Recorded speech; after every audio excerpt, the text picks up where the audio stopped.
అడ్డదారులు తొక్కే అలవాటు ఉంటే ఈ పాటికి ఎప్పుడో నోట్ల కట్టల మీద కూర్చున్నటోనే. కష్టపడి పైకి రావాలనుకున్నాను కాబట్టే ప్రతిరోజు ఎన్ని పరేషాన్లు వచ్చినా, ఎన్ని ప్రాబ్లమ్స్ వచ్చినా వాటన్నిటితో యుద్ధం చేస్తూ బతకాల్సి వస్తుంది. నా జీవితంలో ఆశలు బాగున్నాయి, వాటికి తగ్గట్టు అప్పులు కూడా ఉన్నాయి. ఫస్ట్ ఆశలు తీరుతాయో మరి అప్పులు తీరుతాయో, లేకుంటే ఆఖరికి కట్టల మీద వండుకొని నేనే గాలిపోతాను. ఆ దేవుడు ఆడే ఈ ఆటల. ఏమని పాడను పాటగదరా శివా,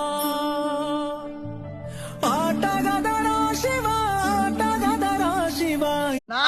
ప్రతి ఒక్కడు దగ్గర పైసలు ఉన్నప్పుడు నా ఓడు అన్నారు, దగ్గర పైసలు అయిపోయినాక నా ఓడు అన్న ప్రతి ఒక్కడు నాకు వెన్నుపోటు ఒడిచేపోయింది.